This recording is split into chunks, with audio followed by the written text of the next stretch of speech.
अब कॉन्सेंट्रेट करेंगे अपनी पढ़ाई की तरफ। भारत की जलवायु हेडिंग डाल के फर्स्ट पॉइंट लिखेंगे। जलवायु किसी स्थान, ऐसे किसी स्थान की जलवायु, किसी स्थान की जलवायु दीर्घकालिक दीर्घकालिक दीर्घकालिक पुस्तक में लगभग 30 से 35 वर्ष, दीर्घकालिक पुस्तक में लगभग 30 से 35 वर्ष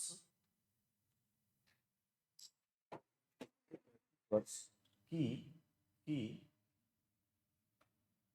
की औसत, 30 से 35 वर्ष की औसत मौसमी दशा, औसत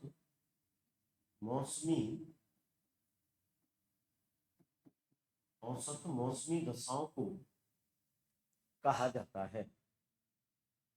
किसी स्थान की जलवायु दीर्घकालिक लगभग 30 से 35 वर्ष की औसत मौसमी दशाओं को कहा जाता है। अगला पॉइंट, मौसम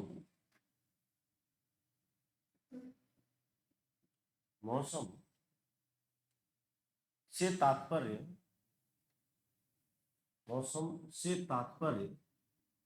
अल्पकालिक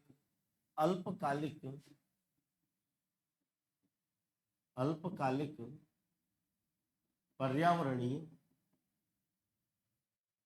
मौसम से तात्पर्य अल्पकालिक पर्यावरणीय दशाओं से है। अल्पकालिक पर्यावरणीय दशाओं से है। एक और पॉइंट, भारत की जलवायु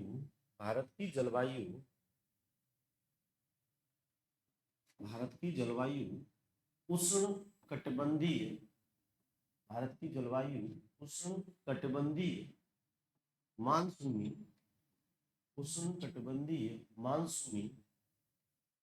जलवायु है। उष्णकटिबंधीय मानसूनी जलवायु है। ठीक है, एक बार समझते हैं ना, ये लिखा हुआ है तो एक बार समझते हैं। अभी मतलब एक स्थान है ए, और इस स्थान की कुछ पर्यावरणीय दशाएं, और पर्यावरणीय दशाओं में जैसे इस स्थान पर वर्षा कितनी हो रही है, इस स्थान पर तापमान की क्या कंडीशन है, इस स्थान पर आर्द्रता कितनी है, इस स्थान पर वायुमंडलीय एटमॉस्फेरिक प्रेशर, वायुमंडलीय दाब की क्या स्थिति है ना, इस स्थान पर चक्रवातों की क्या स्थिति है ना, अन्य की क्या स्थिति है। इन सब का योग किया जाए, और योग करने के बाद यदि ये योग अल्पकालिक समय के लिए किया जा रहा है, तब तो कहेंगे उस स्थान का मौसम। जैसे अल्पकालिक कुछ समय के लिए 2-3 घंटे तक वहां आर्द्रता नहीं रही, या आर्द्रता बहुत कम है, तो हम कहेंगे उस स्थान का मौसम क्या है, शुष्क। ठीक है, यदि मान लो किसी स्थान पर तापमान अल्पकाल के लिए 4-5 घंटे तक, 2 दिन के लिए, 4 दिन के लिए, 1 महीने के लिए, 2 साल के लिए तापमान बहुत ज्यादा रहता है, तब हम कहेंगे कि वह स्थान उष्ण स्थान है या गर्म स्थान। ठीक है, लेकिन यदि ये सब दशाएं अल्पकाल की बजाय दीर्घकाल के लिए तय की जाए, और दीर्घकाल के लिए ये दशाएं लगातार 30 से 35 वर्ष के बीच में या इसके प्लस में हो, तब हम कहेंगे कि उस स्थान की जलवायु, जैसे यदि किसी स्थान की आर्द्रता 2 साल, 1 महीने, 4 महीने, 2 घंटे, 3 घंटे तक शुष्क है, तब हम कहेंगे उस स्थान का मौसम शुष्क है। यदि किसी स्थान की आर्द्रता 30 से 35 वर्ष तक शुष्क रही है, तब हम कहेंगे उस स्थान की जलवायु कैसी है, शुष्क। तो what is the difference between climate and weather? मौसम और जलवायु में अंतर क्या है? कुछ नहीं, पर्यावरणीय दशाएं हैं। इन दशाओं का यदि अल्पकालिक मेजर किया जाए, एक शॉर्ट टाइम के लिए अगर इनको मापन किया जाए, तब वो मौसम कहलाता है, और यदि इसका मापन एक दीर्घकाल के लिए किया जाए, तब वो क्या कहलाती है, जलवायु कहलाती है।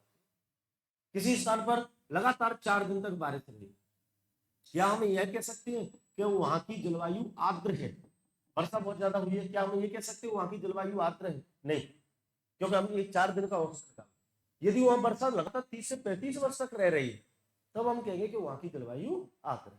ठीक है, तो एक जलवायु दीर्घकालिक फिनोमिना है, जबकि मौसम अल्पकालिक फिनोमिना है। और जलवायु में इन सभी, मौसम हो या जलवायु हो, उनमें इन सभी कारकों को तय किया जाता है। क्लियर जवाब? ठीक है, अब दीर्घकालिक और अल्पकालिक की एक सीमा भी तो तय होनी चाहिए, है ना? किसे दीर्घकालिक के है, किसे अल्पकालिक के है, तब हमने एक बॉर्डर लाइन तय की है 30 से 35 वर्ष। 30 से 35 वर्ष से कम टाइम का अगर हम मेजर कर रहे हैं तब वो मौसम है, और 30 से 35 साल से अधिक का अगर हम मेजर कर रहे हैं तब वो जलवायु।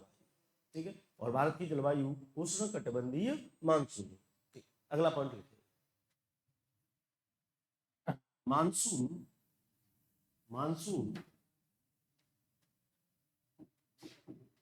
अभी अपन ने लिखा है भारत की जलवायु उष्ण कटिबंधीय मानसून। ठीक है, या ये शब्द का प्रयोग किया है मानसून। ठीक है, उसमें लिख रहे हैं अपन मानसून अरबी भाषा का शब्द है।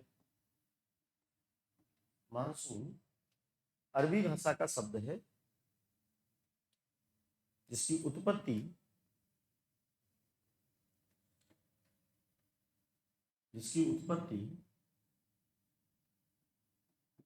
मौसिम मौसिम मौसिम शब्द से हुई है। ये अरबी भाषा का शब्द है मौसिम, उससे मानसून शब्द की उत्पत्ति हुई है। इसकी उत्पत्ति मौसिम शब्द से हुई है, और इसका तात्पर्य है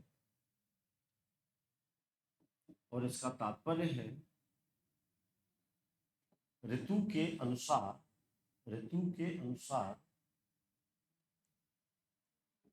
पवनों की दिशा में, ऋतु के अनुसार पवनों की दिशा में परिवर्तन का होना। ऋतु के अनुसार पवनों की दिशा में परिवर्तन का होना। ठीक है, अभी एक दो बात जैसे समझना है। अभी जैसे हम इंडिया की देखें तो कर्क रेखा इंडिया के लगभग बीचों बीच से गुजरती, 23 तक, 23.5 डिग्री एन भारत के बीच में से लगभग गुजरती है, और उससे ऊपर उष्ण कटिबंध 30 डिग्री तक है। पता है क्या अपन को? 0 से 30 से अपन ने डिवाइडेशन किया था, 30 तक है, और भारत का विस्तार 37 तक है। इसका मतलब भारत का अधिकांश भाग उष्ण कटिबंध में स्थित है। क्योंकि भारत का अधिकांश भाग उष्ण कटिबंध में है तो भारत की जलवायु उष्ण कटिबंधीय है। पहली बात, मानसूनी जलवायु से क्या तात्पर्य? इससे तात्पर्य यह है कि आप देखेंगे कि जब गर्मी का मौसम होगा तब हवाओं की दिशाएं इस तरह से होगी, और जब मौसम सर्दी का आएगा तब ये दिशा बदल जाएगी, और तब ये दिशा इस टाइप से हो जाएगी। इसका मतलब ये हुआ कि ऋतुओं के अनुसार भारत में चलने वाली पवनों की दिशा क्या हो रही है? परिवर्तित हो रही है, और इसी को अपन मौसम कहते हैं, और इसी से भारत की संपूर्ण जलवायु तय होती है। इधर हवा चलने का मतलब क्या है? दक्षिण पश्चिम मानसून। इधर हवा चलने का मतलब क्या है? उत्तर पूर्व मानसून। और इन्हीं से भारत में वर्षा तय होती है, और इसी से जलवायु तय होती है। इसलिए भारत की जलवायु को उष्ण कटिबंधीय मानसूनी जलवायु कहते हैं।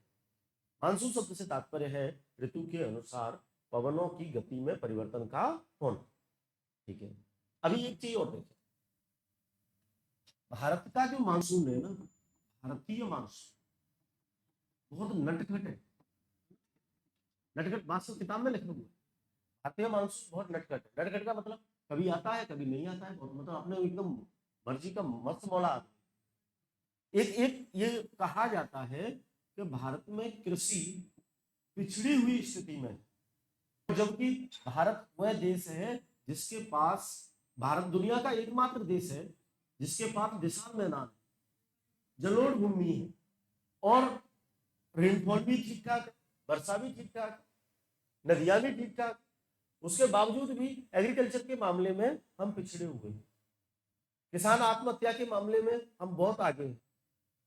ये सब चीजें क्यों हो रही हैं? ये सब चीजें इसलिए हो रही हैं कि भारतीय जो कृषि है ना, उसको मानसून का जुआ कहते हैं। भारतीय कृषि को मानसून का जुआ कहा जाता है। और जुआ का मतलब ये होता है कि ये भाग्य के भरोसे होता है ना? कभी लग जाए कभी नहीं लगे। और भाग्य के भरोसे क्यों है? क्योंकि इसमें साइंटिफिक जो मामले हैं ना, वैज्ञानिक जो मामले हैं, वो तय नहीं कर पाते कि भारत में वर्षा अगले बार होगी या नहीं होगी। अगर हम दूसरे देशों की कृषि की बात करें तो पहले ही वहां का जो वेदर डिपार्टमेंट है, जो मौसम विभाग है, वो घोषणा कर देता है कि इस साल इतनी बारिश होगी, आप ये कृषि करें, ये कृषि नहीं करें, क्योंकि बारिश कम होनी। लेकिन भारत का मौसम विभाग ये घोषणा नहीं कर पाता है। क्यों नहीं कर पाता? क्या भारत में साइंटिस्ट की कमी है? नहीं है। क्या एक्सपर्टेंसी की कमी है? वो भी नहीं। लेकिन कारण यह है कि भारत का जो मानसून है ना, वही नटखट है। भारत का मानसून केवल एक दो फिनोमिना नहीं है जिनसे वो डिसाइड होता है। भारत का मानसून एक कॉम्प्लेक्स फिनोमिना है जो कई चीजों से तय होता है। अगर मान लो भूमध्य सागर में कोई डिस्टर्बेंसेज उत्पन्न होते हैं, भारत के मानसून को प्रभावित करते हैं। तिब्बत का पठार अगर मान लो हीट नहीं हुआ, गर्म नहीं हुआ, भारत के मानसून को प्रभावित कर देगा। अगर मान लो मरुस्थल में थोड़ी हीट ज्यादा हुई और तापीय विलोमता की स्थिति पैदा होती है, तो फिर वो मानसून को प्रभावित कर देगा। अगर मान लो उत्तर दक्षिण अमेरिका के पश्चिमी तट पर यदि एल निनो का उत्पन्न हो जाता है, तो वो भारत के मानसून को प्रभावित, जबकि दक्षिण अमेरिका में और भारत में, पेरू के तट पे और भारत में बहुत डिफरेंस है ना, दूरी का बहुत अंतर है, लेकिन उसके बावजूद भी प्रभावित करता है। अब इतने फिनोमिना है वो जो भारत के मानसून को प्रभावित करते हैं, इसलिए मानसून के बारे में सटीक भविष्यवाणी करना मुश्किल हो जाता है। क्योंकि हम सटीक भविष्यवाणी नहीं कर पाते, इसका मतलब यह है कि हम भाग्य के भरोसे हैं। वैज्ञानिक तथ्य कम जोर पड़ रहा है, भाग्य के भरोसे हैं, तो हम इस मानसून का जुआ कहते हैं। और चूंकि भारत की कृषि टोटली इस मानसून पर डिपेंड है, इसलिए कृषि की दृष्टि से हम पिछड़े हुए हैं और किसान आत्महत्या में हम बहुत आगे। कौन कौन से ऐसे फैक्टर्स हैं जो भारतीय मानसून को प्रभावित करते हैं? अब हम उस मानसून को समझने का प्रयास कर रहे हैं जिस मानसून को हमारे वैज्ञानिक नहीं समझ पाए हैं। नहीं, फिर भी अपन जितना मतलब फिर भी क्या वेदर फोरकास्टिंग हो नहीं रही है? हो रही है ना, है? फिर भी भविष्यवाणी हो रही है लगातार। लेकिन अब कोई जरूरी नहीं है कि 100% अगर सटीक नहीं कर पा रहे हैं तो क्या 90% नहीं करें? भाई 90% सटीक कर पा रहे हैं तो 90% करिए। हम इसको 90% तक इसको समझने का प्रयास करेंगे कि ये मानसून किस तरह उत्पन्न होता है, किस तरह बारिश होती है, और भी कौन कौन सी चीजें। ठीक है, एक दो पॉइंट्स लिख के शुरू करेंगे। भारतीय मानसून एक जटिल भारतीय मानसून भारतीय मानसून एक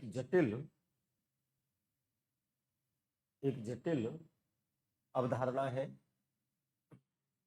जिसे एक जटिल अवधारणा है जिसे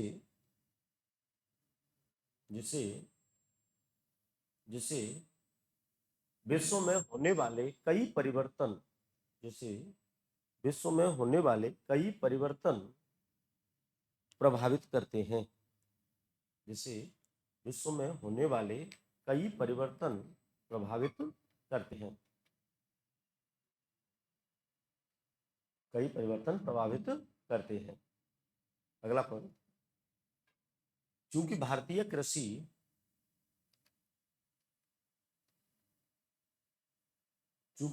कृषि मानसून पर निर्भर है। क्योंकि भारतीय कृषि मानसून पर निर्भर है और भारत का मानसून, क्योंकि भारतीय कृषि मानसून पर निर्भर है और भारत का मानसून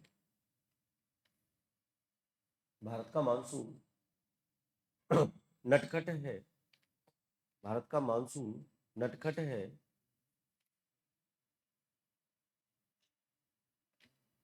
इसलिए इसलिए इसलिए भारतीय कृषि को इसलिए भारतीय कृषि को भारतीय कृषि को मानसून का जुआ इसलिए भारतीय कृषि को मानसून का जुआ कहा जाता है। मानसून का जुआ कहा जाता है। और भारत की जलवायु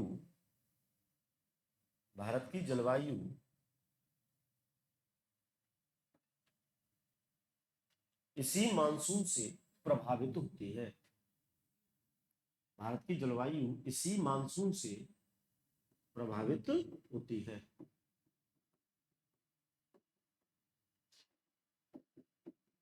नेक्स्ट सेकंड छोटी सी जलवायु को प्रभावित करने वाले कारक। जलवायु को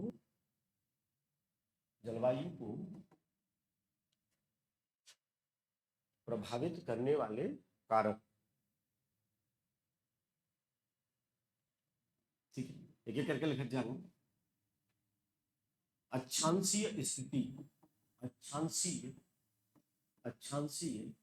स्थिति या विस्तार, अक्षांशीय स्थिति या विस्तार। नेक्स्ट, उच्चावच,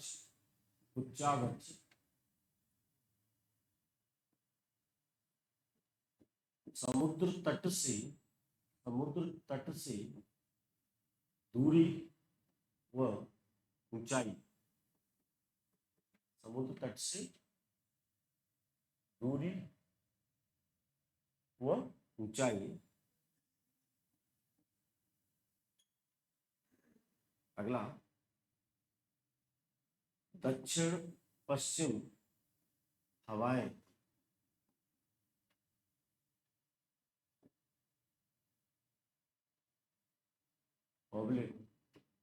पवनों की गति,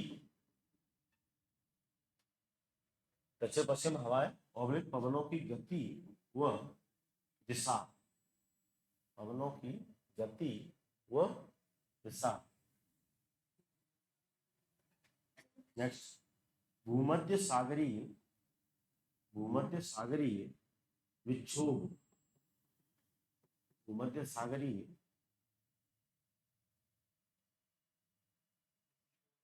विक्षोभ। नेक्स्ट, एल नीनो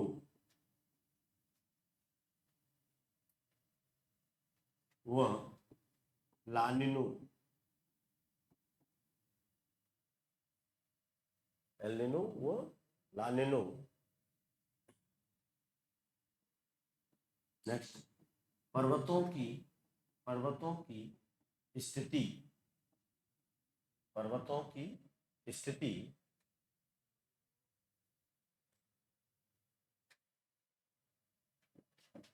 नेक्स्ट, ताप दाब व आर्द्रता, ताप दाब व आर्द्रता।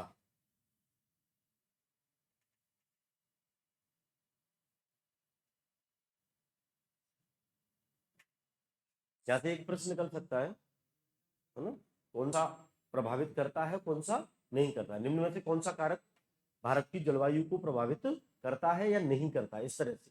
तो एक बार पहले लिख लिए है ना। हाँ, अभी सबल पे ही बात कर रहे हैं। अक्षांशीय विस्तार या अक्षांशीय स्थिति, इसका मतलब क्या, कोई स्थान भारत में कहाँ स्थित है, इससे उसकी जलवायु तय होगी। यानी वह किस अक्षांश पर स्थित है, इससे उसकी जलवायु तय होगी, न कि इससे कि वो किस देशांतर पर स्थित है। ठीक है, अगर मान लो अभी संपूर्ण पृथ्वी में अगर हम देखें तो क्या जलवायु को तय करने के लिए हम अक्षांश को तय नहीं करते।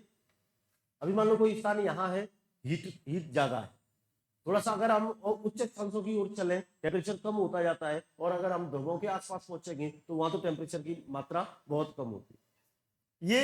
ये किस लिए बदल रहा है, क्योंकि इसके अक्षांश बदल रहे हैं। अच्छा, इसी अक्षांश पर अन्य स्थान, ये सभी, इन सब की जलवायु सेम होगी, तापमान इनका सबका सेम होगा, भले ये अलग अलग देशांतर पर स्थित है।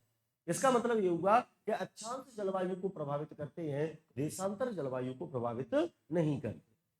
ठीक है, अब ये अगर प्रश्न बनता है यहाँ से कि निम्न में से कौन सा कारक जलवायु को प्रभावित करता है या नहीं करता है, उसमें एक ऑप्शन आपको मिलेगा देशांतर। तो देशांतर को आंसर नहीं लगाना है, अक्षांश प्रभावित करते हैं। ठीक है, उच्चावच का मतलब यह है कि कोई स्थान कितना ऊंचाई पर स्थित है और कोई स्थान कितने गहरी घाटी में स्थित है। वो स्थान घाटी में है या वो चोटी पर है, अगर वो स्थान चोटी पर है वहां की जलवायु अलग होगी, अगर वह स्थान घाटी में स्थित है वहां की जलवायु अलग होगी। तो उच्चावच प्रभावित करेंगे। समुद्र तट से दूरी और ऊंचाई, है ना, यहां से दो चीजें निकल के आएंगी। ऊंचाई का तो मतलब यही हो गया, चोटी पर स्थित है या घाटी में स्थित है प्रभावित तो होगा। समुद्र तट से दूरी का मतलब ये हुआ कि अगर मान लो यहां समुद्र है और स्थान एक ए स्थित है यहां और स्थान बी स्थित है यहां, स्थान ए की जो जलवायु होगी वो समकारी जलवायु होगी, समकारी जलवायु, और स्थान बी की जो जलवायु होगी वो विषमकारी जलवायु होगी। इसका मतलब क्या है? समकारी जलवायु का मतलब यह है कि स्थान ए पर तापीय विषमता, है ना, तापीय विषमता या तापांतर क्या होगा? कम हो। और तापीय विषमता और तापांतर का मतलब क्या होता है? पूरे दिन में 24 घंटे के अंदर सबसे अधिक तापमान कितना रहा और सबसे कम तापमान कितना रहा, उन दोनों का जो डिफरेंस है वो कहलाता है तापीय विषमता या तापांतर। अगर कोई स्थान समुद्र से नजदीक है तो वहां दिन का तापमान और रात्रि का तापमान लगभग समान होता है, इसलिए तापीय विषमता या तापांतर का मान क्या आ जाता है? कम आ जाता है, क्योंकि दिन और रात दोनों का टेम्परेचर कम है, इसलिए वो प्रभाव कहलाता है समकारी प्रभाव। अगर आप गर्मी में रहेंगे तो वहां ज्यादा गर्मी नहीं पड़ेगी, सर्दी में रहेंगे तो वहां ज्यादा सर्दी नहीं पड़ेगी, अगर वह स्थान समुद्र तट से नजदीक है तो, क्योंकि वहां की जलवायु कैसी है? वहां की जलवायु समकारी। कारण ये होता है कि जैसे मान लो यहाँ स्थान मुंबई है, मुंबई यहाँ स्थित है, गोवा है यहाँ स्थित है, तट पर स्थित है, यहाँ मान लो दिन में बहुत ज्यादा हीट हुई तो पूरी हीट को पानी एब्जॉर्ब कर लेगा और गर्म हो जाएगा, ठीक है। अब रात्रि का समय हुआ तो ये जो पानी है वो धीरे धीरे ठंडा होगा, क्योंकि पानी की ये विशेषता है कि वो देरी से गर्म होता है और देरी से ठंडा होता है। अब ये ठंडा होना शुरू होगा तो इसमें से गर्मी निकलेगी, और उस गर्मी से रात्रि में भले ही टेम्परेचर कम है लेकिन उस गर्मी से टेम्परेचर फिर क्या हो जाएगा? बढ़ जाएगा। तो रात्रि में ज्यादा ठंड नहीं पड़ेगी और दिन में ज्यादा हीट नहीं होगी, ज्यादा गर्मी नहीं होगी, इसलिए ऐसा प्रभाव कहलाता है समकारी प्रभाव, और ये तापीय विषमता या तापांतर कम होता है, ठीक है। जैसे जैसे आप समुद्र तट से दूर होते जाएंगे वहां विषमकारी प्रभाव बढ़ता जाएगा, तापीय विषमता बढ़ती जाएगी, तापांतर बढ़ता जाएगा, और ये महाद्वीपीय प्रभाव भी कहलाता है। महासागरीय प्रभाव का मतलब महासागर के नजदीक है कोई स्थान, और महाद्वीपीय प्रभाव वो महाद्वीप के अंदर है, और अगर कोई स्थान अंदर होगा तो वहां दिन में बहुत ज्यादा टेम्परेचर रहेगा और रात्रि में टेम्परेचर बहुत लो चला जाएगा। जैसे अपना मरुस्थल है, आसपास कोई वाटर बॉडी नहीं है, कोई पानी का सोर्स नहीं है, तो दिन में टेम्परेचर बहुत ज्यादा हो जाता है और रात्रि में टेम्परेचर माइनस तक पहुंच जाता है। अब अंतर निकालोगे आप, दिन में अधिकतम तापमान और रात्रि में न्यूनतम तापमान का अंतर निकालेंगे तो अंतर बहुत ज्यादा निकलेगा। इसका मतलब तापीय विषमता या तापांतर अधिक होती है कहाँ? मरुस्थलीय एरिया में, और तापीय विषमता या तापांतर बहुत कम होता है कहाँ? अगर वह स्थान समुद्र तट के नजदीक है तो, ठीक। फिलहाल यहां से केवल एक ही बात समझे, समुद्र तट से दूरी उस स्थान की जलवायु को प्रभावित करती है। समुद्र तल से ऊंचाई पर वह स्थान स्थित है वहां की जलवायु, और ऊंचाई पर नहीं है वहां की जलवायु अलग अलग होगी, यानी उच्चावच भी प्रभावित करते हैं। ये 2-3 पॉइंट्स है, इनको एक बार लिख लें ना, नीचे लिखे। महासागरीय प्रभाव है डायरेक्ट, महासागरीय महासागरीय प्रभाव,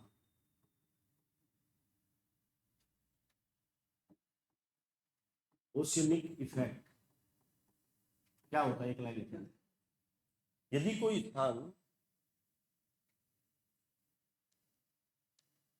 कोई स्थान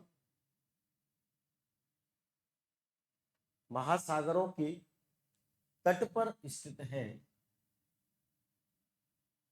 यदि कोई स्थान महासागरों के तट पर स्थित है, तो वहां की जलवायु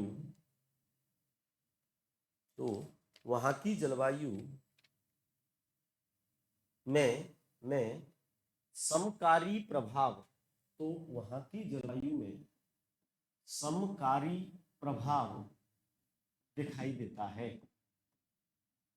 वहां की जलवायु में समकारी प्रभाव दिखाई देता है। अर्थात अर्थात अर्थात उस स्थान का तापांतर, उस स्थान का तापांतर या तापीय विषमता, तापांतर या तापीय विषमता कम होती है। तापांतर या तापीय विषमता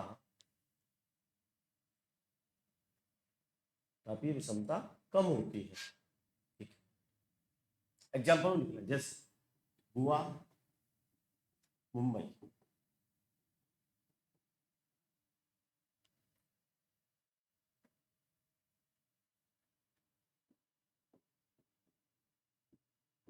महाद्वीपीय प्रभाव, महाद्वीपीय प्रभाव,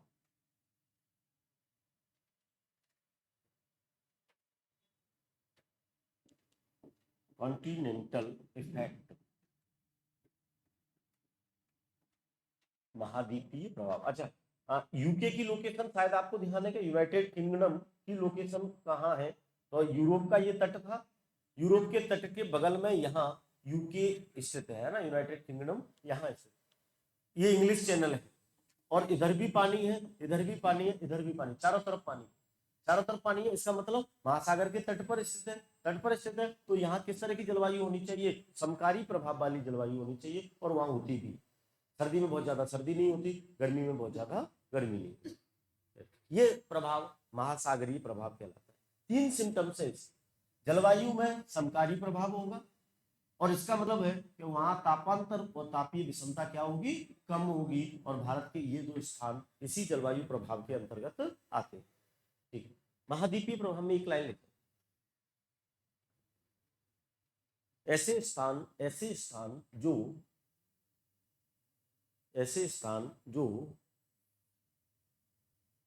समुद्र तट से दूर होते हैं, ऐसे स्थान जो समुद्र तट से दूर होते हैं या महाद्वीपों के आंतरिक, समुद्र तट से दूर होते हैं या महाद्वीपों के आंतरिक भागों में स्थित होते हैं, महाद्वीपों के आंतरिक भागों में स्थित होते हैं, वहां की जलवायु में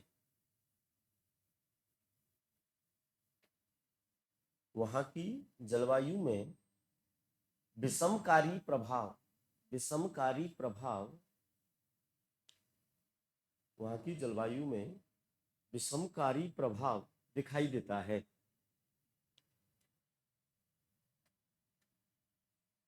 विषमकारी प्रभाव दिखाई देता है। अर्थात उस स्थान का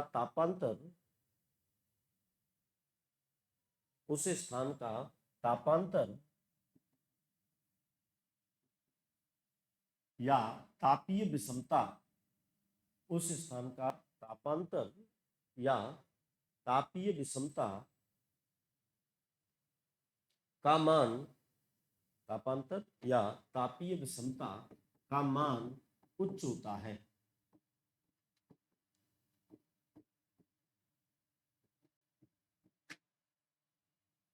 उच्च होता है।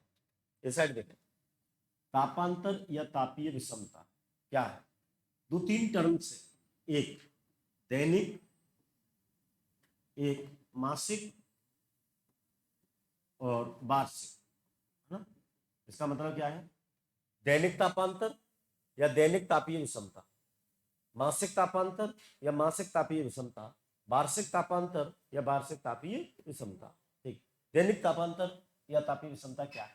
दिन के दौरान 24 घंटे में मैक्सिमम टेम्परेचर, 24 घंटे में अधिकतम तापमान कितना रहा और उस स्थान का न्यूनतम तापमान कितना रहा, उन दोनों का अंतर जो आएगा ना वो होगा दैनिक तापमान। क्लियर जवाब?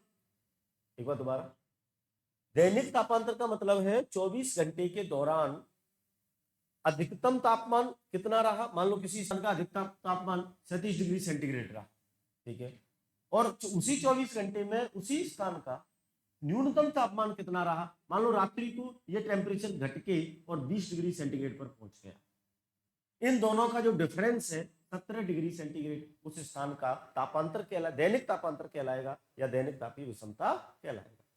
ठीक है, अगर यही कंसेप्ट 30 दिवस के दौरान हो, पूरे 30 दिन के अंदर maximum temperature minus minimum temperature, मासिक तापीय विषमता या मासिक तापांतर कहलाएगा। ठीक है, पूरे वर्ष के अंदर 365 डेज के दौरान 365 दिनों में अधिकतम तापमान कितना रहा और न्यूनतम तापमान कितना रहा, उसका अंतर वार्षिक तापांतर या वार्षिक तापीय विषमता कहलाएगा। क्लियर जवाब? अभी क्या करके समझ, तापांतर या तापीय विषमता क्या है? अधिकतम तापमान और न्यूनतम तापमान के बीच का अंतर। यदि ये 24 घंटे के दौरान है तब ये दैनिक है, 30 दिन के दौरान है मासिक है, और 365 दिन के दौरान है तब वार्षिक है।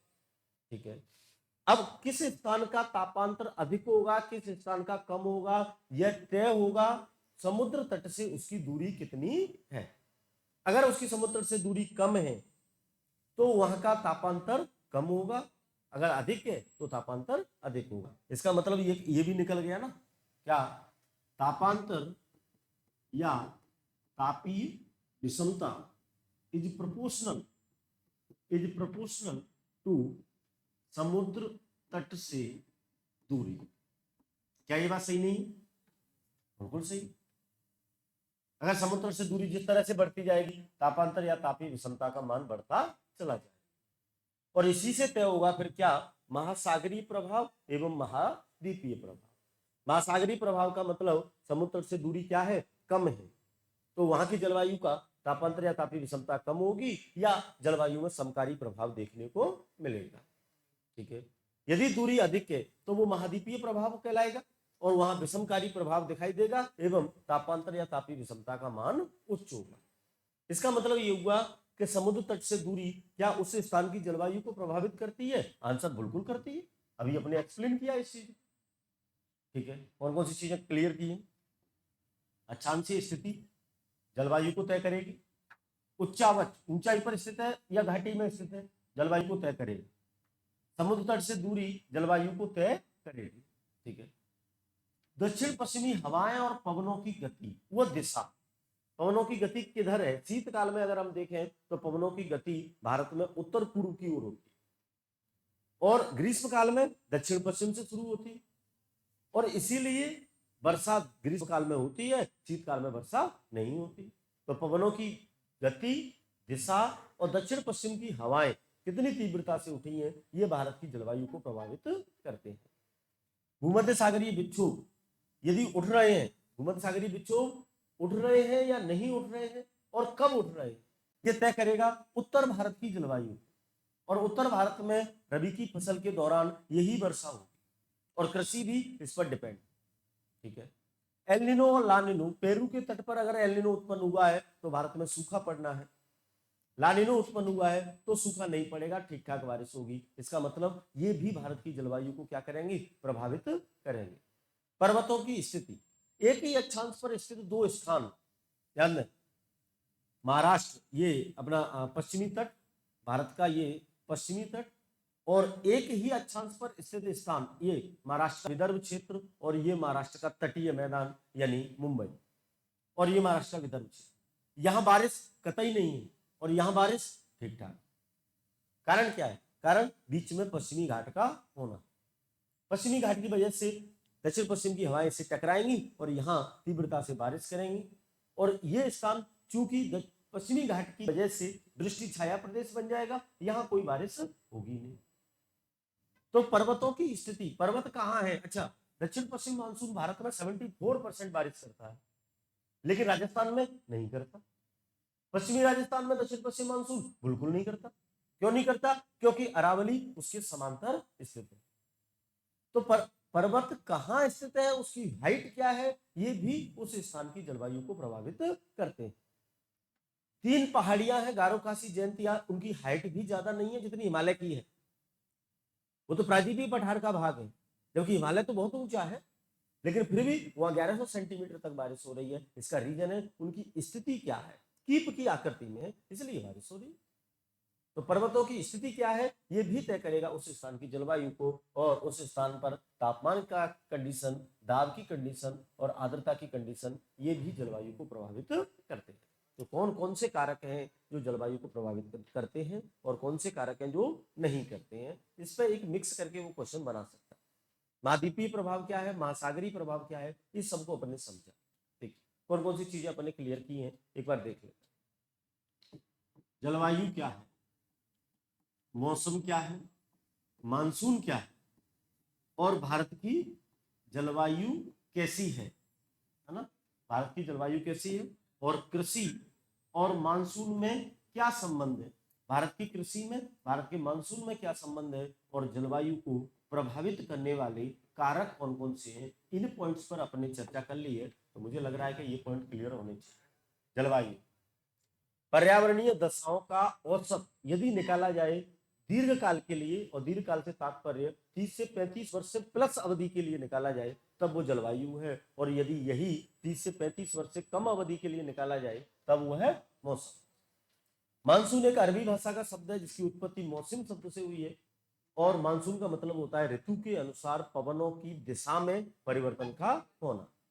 चूंकि भारत में ऐसा होता है, इसलिए भारत की जलवायु मानसूनी जलवायु। ठीक है, अधिकांश भारत का हिस्सा उष्ण कटिबंध में स्थित है, तो उष्ण कटिबंधीय जलवायु है, और पवनों की दिशा ऋतु के अनुसार बदलती है, इसलिए भारत की जलवायु कैसी है, मानसूनी जलवायु। कृषि में और मानसून में क्या रिलेशन है? कृषि, भारत की कृषि मानसून पर निर्भर है, और भारत का जो मानसून है वो एक जटिल फिनोमिना है और नटखट है, इसलिए मानसून से कृषि को प्रिडिक्ट करना, भविष्यवाणी करना बड़ा मुश्किल है, और इसीलिए भारतीय कृषि को मानसून का जुआ भी कहते हैं। ठीक है, प्रभावित करने वाले कारक कौन कौन से हैं, उनमें आप इन सभी कारकों को तो ध्यान में रखेंगे ही, लेकिन उससे ज्यादा ध्यान में रखेंगे कि देशांतर प्रभावित नहीं करते। क्लियर बोलो? ठीक, नेक्स्ट हेडिंग डालेंगे, भारतीय मानसून की उत्पत्ति। भारतीय मानसून की उत्पत्ति, the origin of Indian monsoon. Origin Indian monsoon.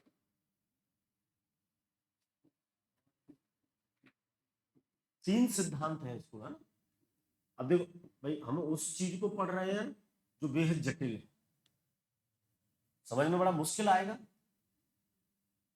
और अगर समझ में आ गया तो फिर अपन भी भविष्यवाणी कर पाएंगे। हम बस अब हम तो प्रश्न का आंसर दे दें, भविष्यवाणी बाद में कर लेंगे।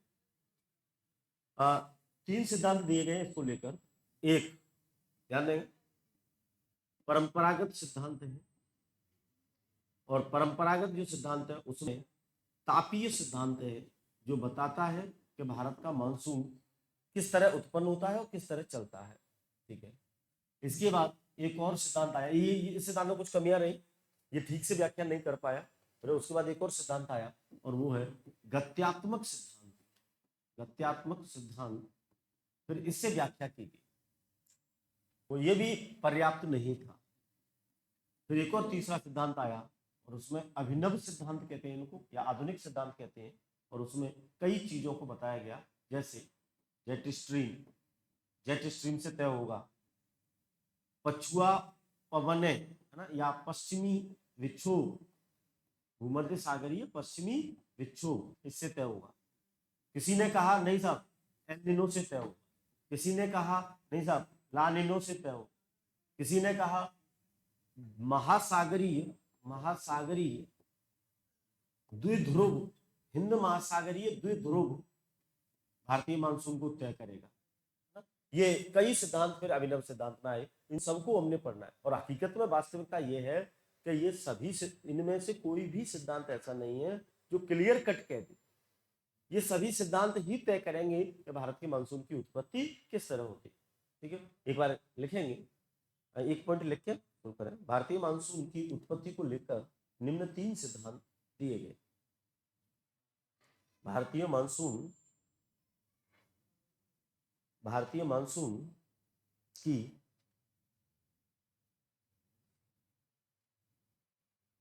भारतीय मानसून की उत्पत्ति को लेकर निम्न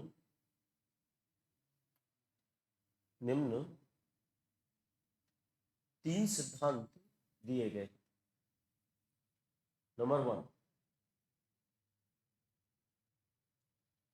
परंपरागत या तापीय सिद्धांत।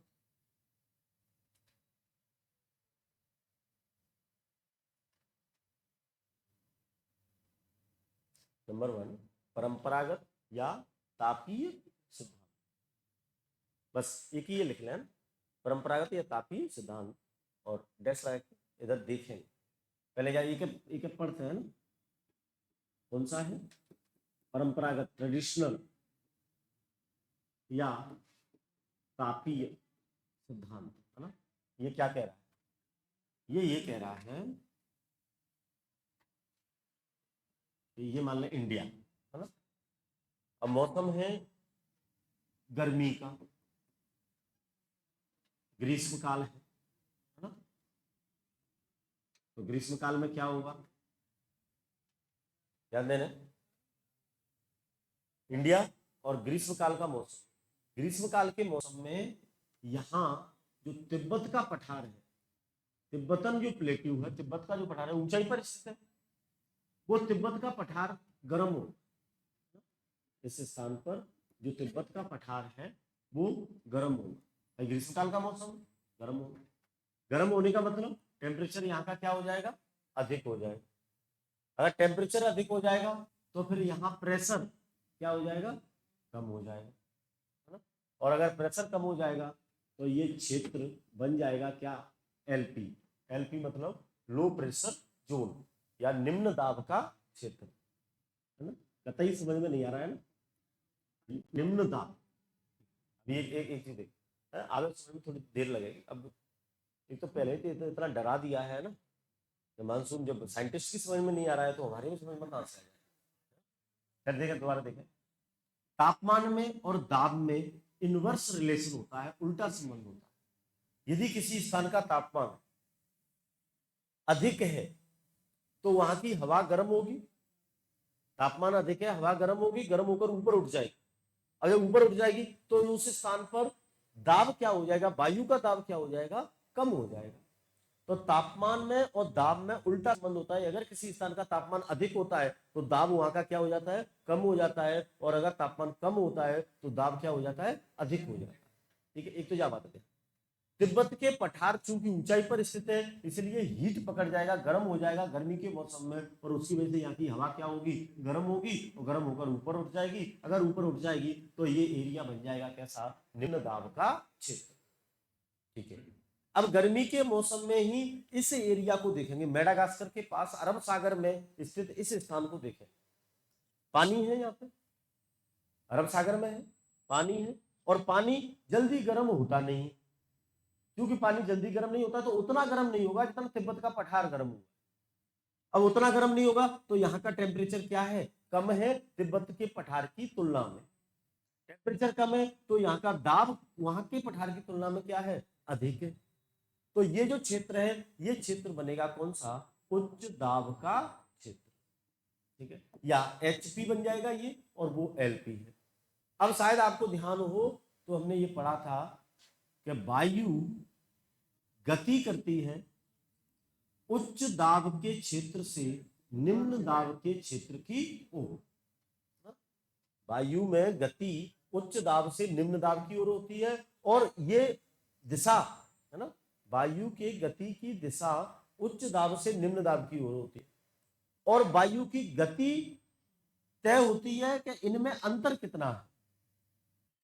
अगर यहाँ बहुत ज्यादा उच्च दाब है और यहाँ बहुत कम निम्न दाब है तो डिफरेंस क्या हो गया, ज्यादा हो गया। डिफरेंस ज्यादा हो गया तो बहुत तीव्रता से वायु चलेगी और दिशा क्या होगी, दिशा एचपी से एलपी की ओर होगी ही। ठीक है, अब यहां चूंकि वो एलपी है, ये एचपी है, वो निम्न दाब का क्षेत्र है तिब्बत के पठार पर और अरब सागर में उच्च दाब का क्षेत्र है, तो हवाएं चलनी चाहिए किधर से, किधर की ओर, यानी इस दिशा में चलनी चाहिए। और इस दिशा का मतलब है दक्षिण पश्चिम से हवाएं चलनी चाहिए उत्तर पूर्व की ओर, और यही कहलाता है दक्षिण पश्चिम का मानसून। तो भारत में दक्षिण पश्चिम मानसून की उत्पत्ति इस तरह से होती है। ठीक, एक बात। अच्छा, ये दक्षिण पश्चिम का मानसून तीव्र होना चाहिए, ज्यादा मजबूत होना चाहिए, ज्यादा बारिश करना चाहिए। उसके लिए जरूरी है कि तिब्बत का पठार बहुत अधिक गर्म हो जाए, तभी तो एलपी ज्यादा बनेगा। एलपी ज्यादा बनेगा तब इनकी स्पीड ज्यादा बनेगी। तो अगर बहुत ज्यादा गर्मी पड़ी है तो उस साल बारिश होने की संभावना भी अधिक होती है, क्योंकि तिब्बत का पठार अधिक गर्म हो जाता है। इस सिद्धांत ने यह क्लियर किया कि भाई ये सब इस तरह होना चाहिए। अच्छा, अब मान लो मौसम बदल गया और मौसम आ गया शीतकाल का, शीतकाल का मौसम। शीतकाल में तिब्बत का पठार बहुत जल्दी ठंडा हो जाए, ठंडा हो जाएगा, ये एरिया बन जाएगा क्या, एचपी। पानी उतनी जल्दी ठंडा होता नहीं है, तो अभी पानी तिब्बत के पठार की तुलना में क्या रहेगा, गर्म ही रहेगा, और ये स्थान बन जाएगा अब एलपी। और अगर ऐसा बन जाएगा तो फिर इन हवाओं की दिशा शीतकाल में क्या हो जाएगी, बदल जाएगी, और ये हवाएं अब इधर को चलने लगेंगी। और इधर को चलने का मतलब है उत्तर पूर्व से हवाएं दक्षिण पश्चिम की ओर चलने लगेंगी शीतकाल में। तब हम कहेंगे कि ये दूसरे मानसून की दूसरा वाला मानसून उठा है, और वो उत्तर पूर्व का मानसून। क्योंकि ये वर्षा इसलिए नहीं करेगा क्योंकि बीच में कोई वाटर बॉडी है नहीं जहां से वो जलवाष्प ले सके। दक्षिण पश्चिम मानसून ने वर्षा इसलिए की है क्योंकि अरब सागर से उठा है, और अरब सागर से गर्मी का मौसम में जलवाष्प पर्याप्त मात्रा में उसके पास है, इसलिए बारिश हो रही। ठीक है, तो इस सिद्धांत ने यह बताया कि किस तरह से दक्षिण पश्चिम मानसून उठाएगा और किस तरह से उत्तर पूर्व का मानसून उठेगा, दिशा क्या होगी, तीव्रता क्या होगी, इन सब चीज को इसने क्लियर किया। लेकिन प्रॉब्लम ये आई कि भाई हर साल वर्षा का पैटर्न बदलता है। किसी साल बहुत अधिक वर्षा होती है, किसी साल बिल्कुल ही नहीं होती। फिर तिब्बत का पठार गर्म होता है सूर्य से, और सूर्य फिक्स है भाई, वो तो एक प्रकृति का नियम है जो जिसको ऋत का नियम भी कहते हैं। और ऋत का नियम ये कहता है कि प्रकृति में चीजें फिक्स हैं। सूर्य इतने बजे उगेगा तो उगेगा। अगर प्रकृति के नियम थोड़ा सा भी इधर उधर हो जाए ना तो पूरी पृथ्वी उलट पुलट हो जाएगी। इनको ऋत का नियम बोलते हैं। सूर्य 21 जून को कर्क रेखा पर सीधा चमकेगा तो सीधा चमकेगा। ठीक है, अब सूर्य जब फिक्स है तो फिर तिब्बत का पठार की हीट भी फिक्स होनी चाहिए, और अगर वो फिक्स है तो फिर दक्षिण पश्चिम का मानसून कब उठेगा ये भी फिक्स होना चाहिए, और कितनी तीव्रता से उठेगा ये भी फिक्स होना चाहिए। यानी भारत का मानसून फिक्स होना चाहिए जिसके बारे में भविष्यवाणी कर सके, और सामान्यतः ऐसा है नहीं। ऐसा है नहीं तो इसका मतलब कहीं ना कहीं इस सिद्धांत में कोई ना कोई गड़बड़ है। कुछ और भी चीजें हैं जो भारत के मानसून को प्रभावित करती हैं, लेकिन थोड़ी सी व्याख्या इसने की है। ठीक है, एक दो लाइन में मतलब बहुत सी चीजें यहाँ से अपन ने क्लियर की, लेकिन उनको पहले एक बार एक एक करके समझते हैं। ठीक है, लिखेंगे ना दो लाइन। पवनों की गति, पवनों की गति, पवनों की गति व दिशा,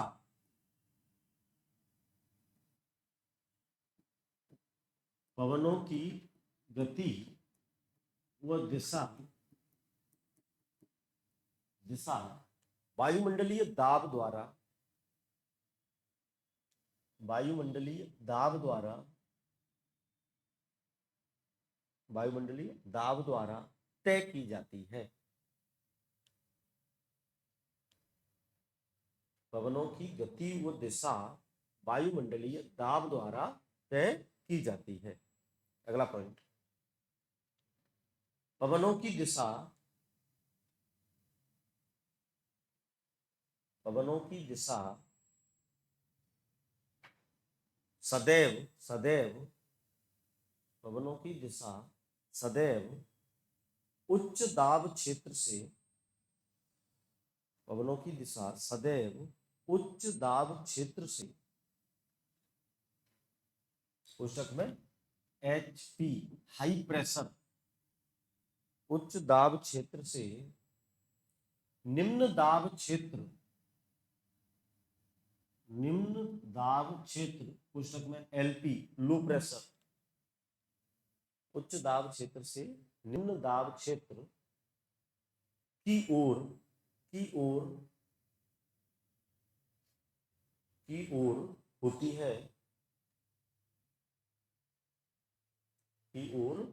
होती है तथा पवनों की गति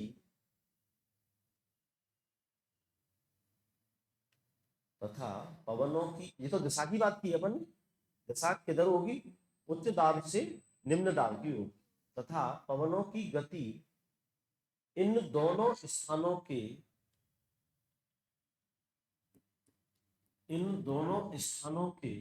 दाबांतर इन दोनों स्थानों के दाबांतर के समानुपाती होती है। इन दोनों स्थानों के दाबांतर के समानुपाती होती है। इधर देखें, पवनों की दिशा ये तो तय है, किधर से किधर होगी, HP टू LP उच्च दाब से निम्न दाब की, ठीक है। पवनों की गति कितनी होगी ये तय करेगा इन दोनों स्थानों के बीच में दाब का अंतर कितना है, डिफरेंस कितना है, उसके समानुपाती होगी। इस बात को और अच्छी तरह समझ। अच्छा, जल की गति अगर हम देखें, जल की गति, एक स्थान है वो 3 मीटर की ऊंचाई पर स्थित है, यानी एक दूसरा स्थान है वह भी 3 मीटर की ऊंचाई पर स्थित है, स्थान A और ये स्थान B। जल की गति किस स्थान से किस स्थान की ओर होगी, बोलो, स्थान A से B की ओर या B से A की ओर, गति होगी ही नहीं जल में, हा? जल स्थिर रहे, ठीक है।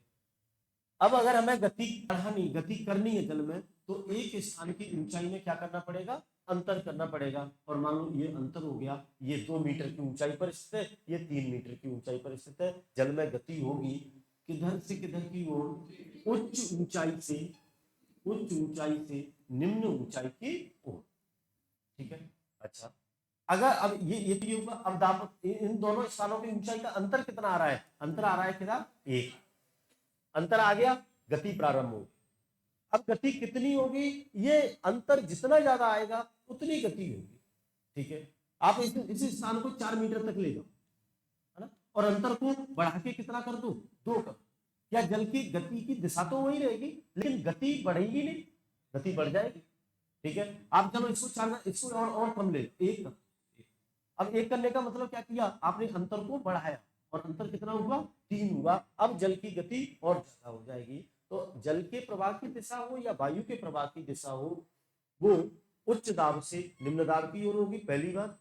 और उसकी स्पीड क्या होगी, ये तय होगा कि उन दोनों स्थानों के बीच में दाब का अंतर कितना है। अगर अंतर ज्यादा है तो तेज गति से हवा चलेंगी, अगर अंतर कम है तो कम गति से हवा चलेगी, ठीक है। भारत में तीव्र वर्षा हो, उसके लिए जरूरी है कि दक्षिण पश्चिम मानसून की हवाएं तेज गति से आए, और उसके लिए जरूरी है कि तिब्बत का पठार ज्यादा गर्म हो जाए और अरब सागर ज्यादा ठंडा।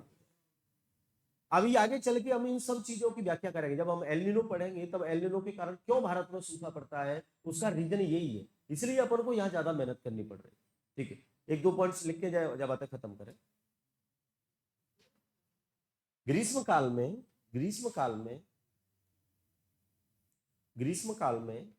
तिब्बत का पठार,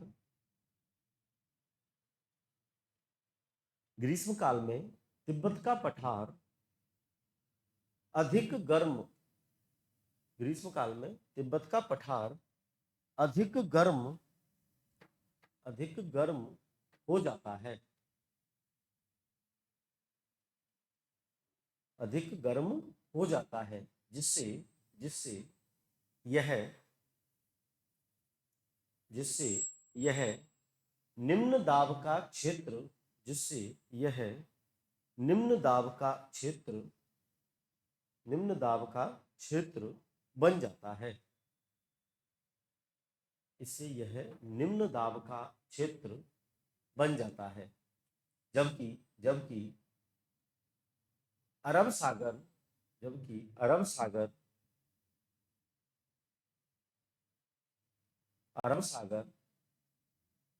उच्च दाब का क्षेत्र जबकि अरब सागर उच्च दाब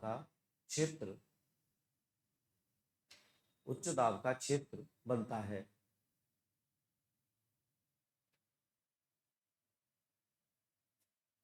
इससे जेई में लिखेंगे आगे, इससे हवाएं दक्षिण पश्चिम से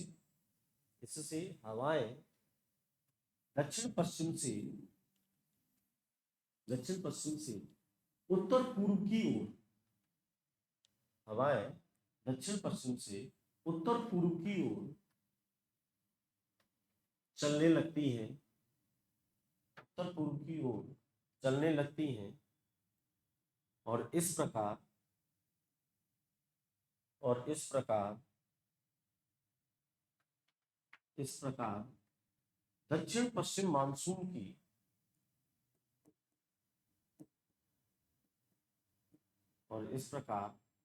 पश्चिम मानसून की उत्पत्ति होती है।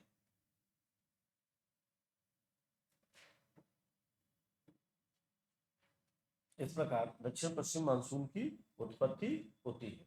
अगला पॉइंट, शीतकाल में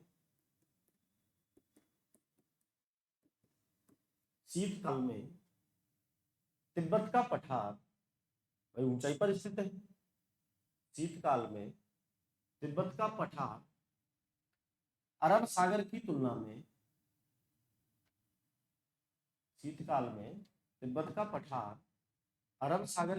में अधिक ठंडा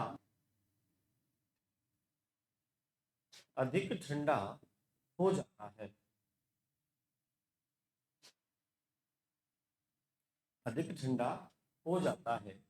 जिससे तिब्बत का पठार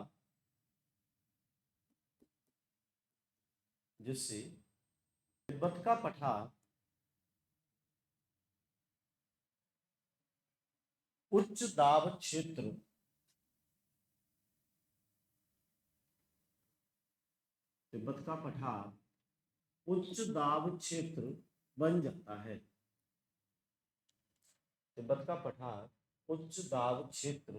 बन जाता है। और हवाएं उत्तर पूर्व से दक्षिण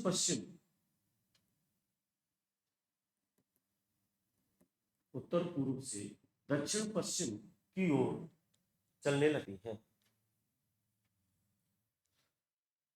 उत्तर पूर्व से दक्षिण पश्चिम की ओर चलने लगती है। इस प्रकार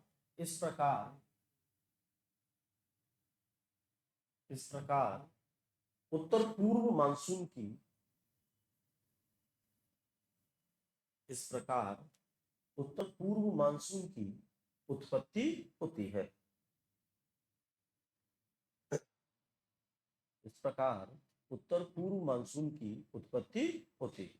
ठीक है।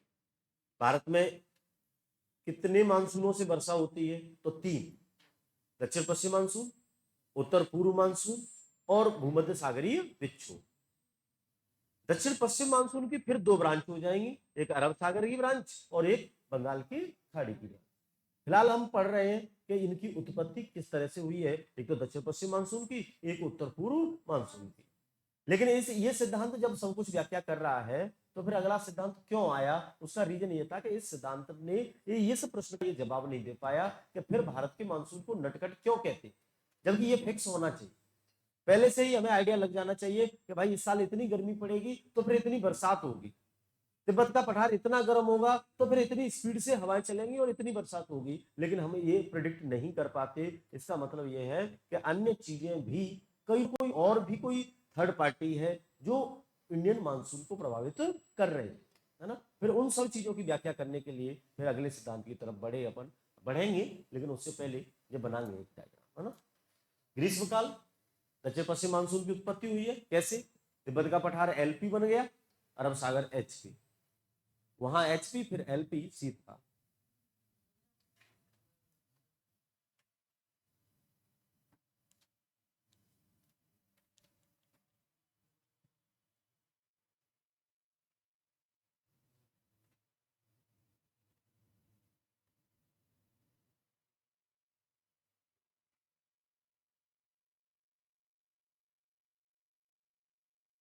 तो समझ में ना आए ना, फिर भी मतलब बैठे रहना है, इस आस से के समझ में आएगा, हाँ? तो ही आएगा, आस नहीं टूटनी चाहिए, हाँ? आशा के सारे तो जी रहे हैं ना सब।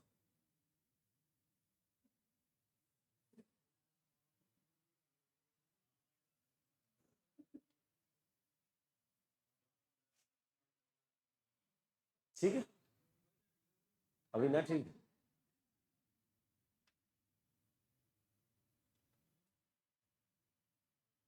अच्छा वैसे जी 12वीं की ज्योग्राफी में पढ़े होंगे ये, हिस्ट्री ले, ठीक बढ़िया, तो बच गए। अच्छा जिनके पास ज्योग्राफी होगी बिन्ने तो पढ़ा होगा ही, हाँ?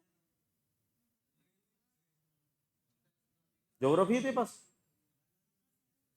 आकाश में तो बैठो। हाँ, नहीं रिकॉर्डिंग नहीं बंद कर पाएंगे, नहीं रिकॉर्ड का एक बड़ा बीच में ब्रेक कर लेंगे, अब ब्रेक में बात कर लेंगे। मन गया?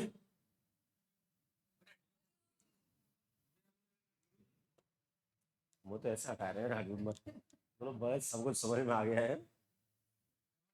हाँ बोलो, अभी बात करता हूँ, अपन कहियो बात तो कर ले, है ना।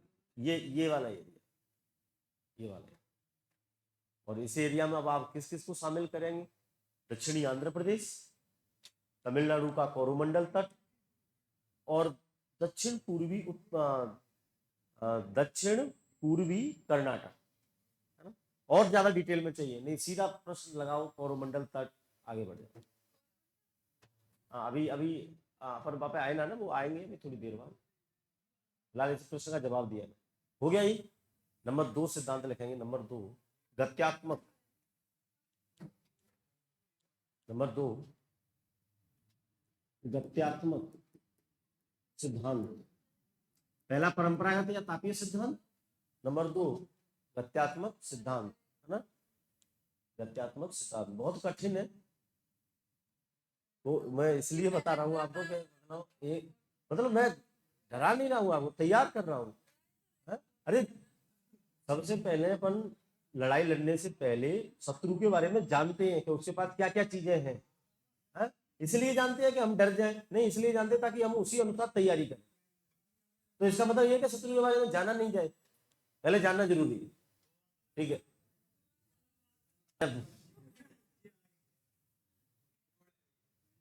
रिकॉर्डिंग तुम खराब ही कर पाओगे, मानेंगे नहीं।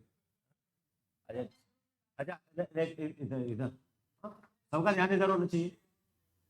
ये 0 डिग्री लाइन, और शायद आपको ध्यान हो वायुदाब पेटियां, है ना, वायुदाब पेटियां अपने पढ़ी हैं।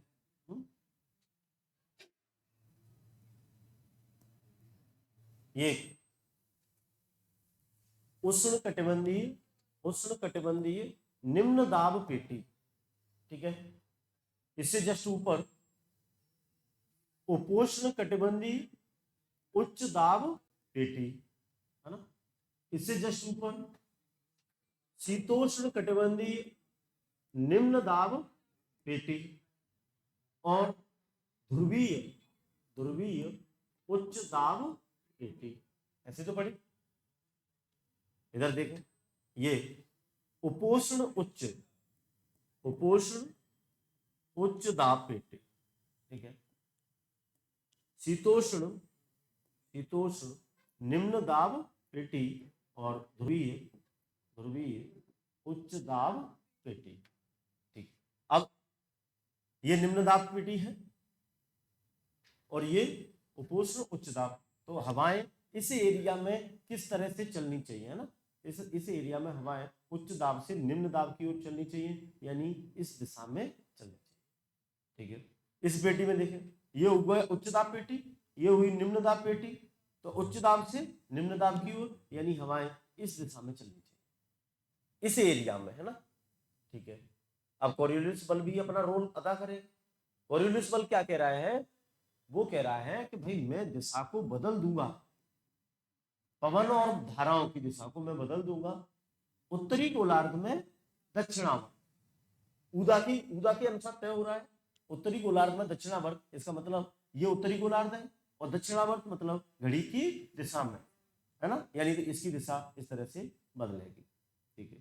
तो ये पवन इस तरह चलनी चाहिए के बजाय ये पवन इस तरह चले, ठीक है। यहां देखो, ये कह रहा है मैं दिशा को बदल दूंगा, उत्तरी गोलार्ध में दक्षिणावर्त, लेकिन दक्षिणी गोलार्ध में वामावर्त। तो दक्षिणी गोलार्ध ये है और वामावर्त मतलब एंटी क्लॉक, यानी एंटी क्लॉक मतलब इस दिशा में। तो यहां पवन इस तरह से चलनी चाहिए, ठीक है। अच्छा, अब भारत की कंडीशन, ये 0 डिग्री लाइन होगी। भारत की कंडीशन लगभग 6 से शुरू होगा यहां से, है ना, और 8 से वैसे तो 8 डिग्री 4 से शुरू होगा, यानी थोड़ा सा भूमध्य रेखा के थोड़ा सा ऊपर से शुरू होगा और ये इस तरह होगा, है ना। यहाँ अगर 23.5 डिग्री को ले तो ये इस तरह, और भारत पूरी तरह से इसके प्रभाव में। इसके प्रभाव का मतलब ये हुआ कि भारत उत्तरी गोलार्ध की व्यापारिक पवनों के प्रभाव में है। क्या ये व्यापारिक पवन नहीं, ट्रेड विंड्स है ये इस एरिया में बहने वाली पवनें ट्रेड विंड्स या व्यापारिक पवनें कहलाती हैं। और ये दो प्रकार की हैं, एक तो उत्तरी गोलार्ध में बहने वाली व्यापारिक पवनें और एक दक्षिणी गोलार्ध में बहने वाली व्यापारिक पवनें, ठीक है। अभी भारत प्रभाव में है उत्तरी गोलार्ध में चलने वाली व्यापारिक पवनों की, यानी कि इस दिशा में पवनें चलनी चाहिए इंडिया। अब होगा क्या कि अभी सूर्य यहां है, अब सूर्य ऊपर की ओर गया, उत्तरायण होगा, ठीक है। जब सूर्य उत्तरायण हुआ और वो पहुंच गया कर्क रेखा पर, तो पूरा लो प्रेशर जो जोन था वो ऊपर की ओर शिफ्ट हो जाएगा और उसको बोलते हैं हम ITCZ। ITCZ मतलब इंटर ट्रॉपिकल कन्वर्जन जोन, अंत उष्ण कटिबंधीय क्षेत्र। अंत उष्ण कटिबंधीय क्षेत्र ये क्या है,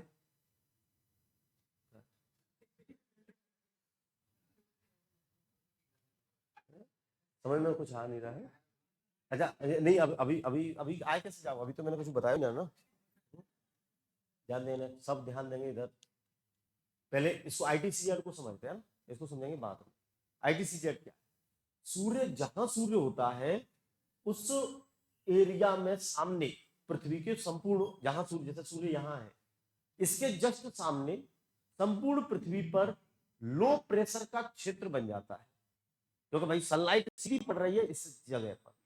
ये जो लो प्रेशर का क्षेत्र है ये कहलाता है ITCZ। अब सूर्य जैसे ही ऊपर की ओर गया तो ITCZ ऊपर की ओर शिफ्ट हो गया। अब जब ITCZ ऊपर शिफ्ट होगा तो पूरा ये जो विंड सिस्टम है ना, पूरा जो पवन सिस्टम है वो ऊपर की ओर शिफ्ट हो जाएगा, पूरी वायुदाब पेटियां ऊपर की ओर चली जाएगी और भारत प्रभाव में आ जाएगा दक्षिणी गोलार्ध की व्यापारिक पवनों के। ये मैं बात कर रहा हूं ग्रीष्म, नेक्स्ट देर और रुकेंगे। ग्रीष्म ऐसे ही देखते रहे, ऐसे ग्रीष्म काल की मैं बात कर रहा हूं। ग्रीष्म काल में ITCZ ऊपर पहुंच गया है, तिब्बत के पठार के पास पहुंच गया है, और उसकी वजह से भारत जो पहले उत्तरी गोलार्ध की व्यापारिक पवनों के प्रभाव में था वो दक्षिणी गोलार्ध की व्यापारिक पवनों के प्रभाव में आ जाएगा। और दक्षिणी गोलार्ध की व्यापारिक पवनों की दिशा भाई इस तरह से चलनी चाहिए। दक्षिणी गोलार्ध की व्यापारिक पवन है, ध्यान दें, इस तरह से चलनी चाहिए, लेकिन चूंकि उत्तरी गोलार्ध में चल रही है तो कोरियोलिस बल के प्रभाव में इनकी दिशा किधर को जाएगी, दक्षिणावर्त हो जाएगी। और दक्षिणावर्त होने का मतलब इनकी दिशा इस तरह से हो जाएगी और भारत में उत्पत्ति होगी दक्षिण पश्चिम मानसून। ये कह रहा है गत्यात्मक सिद्धांत। अब अपन मानसून की उत्पत्ति तो पढ़ रहे हैं। तापीय सिद्धांत ने यह कहा कि साथ तिब्बत का पठार गर्म हो जाता है इसलिए ऐसा होता है। गत्यात्मक सिद्धांत ये कह रहा है नहीं, ये गलत है ना, ऐसा ये ऐसा होता है कि जब सूर्य 21 जून को कर्क रेखा पर होता है, तब कर्क रेखा पर होने का मतलब सूर्य तिब्बत के पठार के आसपास पहुंच गया और ITCZ उसी के साथ चला जाता है। उसकी वजह से पूरी वायुदाब पेटियां ऊपर की ओर शिफ्ट हो जाती हैं। जब ऊपर की ओर शिफ्ट होंगी तो भारत प्रभाव में आ जाता है दक्षिणी गोलार्ध की व्यापारिक पवनों के प्रभाव में। और दक्षिणी गोलार्ध की व्यापारिक पवनों की दिशा इस तरह से है, लेकिन कोरियोलिस बल के कारण ये दिशा दक्षिणावर्त हो जाएगी, घड़ी की दिशा में हो जाएगी और भारत में इस तरह की हवाएं चलने लगेंगी और ये दक्षिण पश्चिम मानसून की उत्पत्ति होगी। ठीक है, अब आया शीतकाल। शीतकाल आया, सूर्य शिफ्ट होने लगा नीचे की ओर। जब सूर्य नीचे की ओर शिफ्ट होकर मकर रेखा के आसपास पहुंच गया, तब ये सभी वायुदाब पेटे, भाई ITCZ भी नीचे पहुंच गए, भारत के दक्षिण में ITCZ पहुंच गया, हिंद महासागर में पहुंच गया और उसकी वजह से ये वायुदाब पेटियां फिर से शिफ्ट हो जाएंगी अपनी जगह पर। जब अपनी जगह पर शिफ्ट होंगी तो भारत पुनः किसके प्रभाव में आ जाएगा, उत्तरी गोलार्ध की व्यापारिक पवनों के प्रभाव में आ जाएगा और इनकी दिशा इस तरह से है, इस तरह से है और शीतकाल में उत्पत्ति होगी उत्तर पूर्व मानसून की, है ना। ये कहा गया गत्यात्मक सिद्धांत के द्वारा, यानी कि ITCZ को जोड़कर गत्यात्मक सिद्धांत दिया गया। ठीक है, अब जितना समझ में आ गया उतना ठीक है, बाकी अपन लिखेंगे, एक बार लिखेंगे तब शायद समझ में आ जाएगा, है ना। लिखे नहीं, पहले ITCZ लिखे। ITCZ क्या है? गत्यात्मक सिद्धांत हेडिंग डाल ली, इसमें एक छोटी सी हेडिंग डालेंगे ITCZ।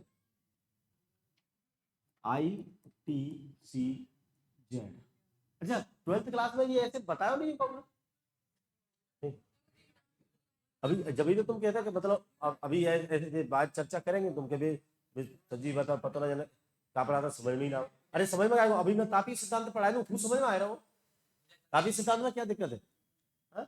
लेकिन क्या तापी सिद्धांत कंप्लीट है? नहीं, सरल सरल चीजें न पढ़ाए दो, कठिन आवे छोड़ दो, बड़ा पता पड़ रही है नहीं।